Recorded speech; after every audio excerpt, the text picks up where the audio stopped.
വയനാട്ടിലെ ചില ഭാഗങ്ങളിൽ ഉരുൾപൊട്ടി ഒരുപാട് മനുഷ്യർ മണ്ണിനടിയിലും കുത്തിയൊഴുകിപ്പോയ വെള്ളത്തിനോട് കൂടെ പുഴകളിലേക്കും ഒലിച്ചുപോയി എന്നറിയപ്പെടുന്നുണ്ട്. ഒരുപാട് ആളുകൾ ഒറ്റപ്പെട്ടുകൊണ്ട് പല ഭാഗങ്ങളിലും കുടുങ്ങിക്കിടക്കുന്നുണ്ട്. രക്ഷാപ്രവർത്തനം തുടങ്ങിയിട്ടുണ്ടെന്ന് അറിയുന്നു. ഒരുപാട് രക്ഷാപ്രവർത്തകർക്ക് അവിടെ എത്തിപ്പെടാൻ പറ്റാത്ത രൂപത്തിൽ റോഡിലും എല്ലാ വഴികളും അടഞ്ഞിരിക്കുകയാണ്. എയർ ലിഫ്റ്റിംഗ് ചെയ്യുവാനുള്ള എല്ലാ മാർഗവും നോക്കുന്നുണ്ട്.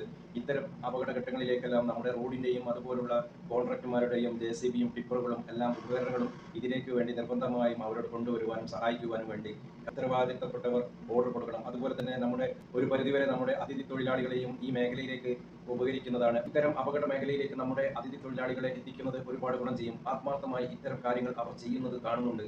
എത്രയും പെട്ടെന്ന് കുടുങ്ങിക്കിടക്കുന്നവരെ രക്ഷപ്പെടുത്താൻ കഴിയട്ടെ. അപകടത്തിന്റെ മരണസംഖ്യ വളരെ കുറയട്ടെ.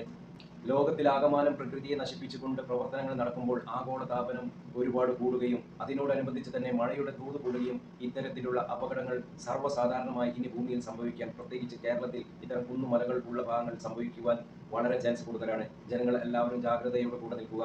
ഇത്തരം അപകടകരമായ സ്ഥലങ്ങളിലൊന്നും പോയി താമസിക്കാതിരിക്കാൻ ശ്രദ്ധിക്കുക. കൂടുതൽ മഴയുള്ള സമയങ്ങളെല്ലാം സേഫായ സ്ഥലങ്ങളിലേക്ക് മാറി താമസിക്കുക. എല്ലാവർക്കും എപ്പോഴും നന്മകൾ മാത്രം നേർന്നുകൊണ്ട് നന്ദി, നമസ്കാരം.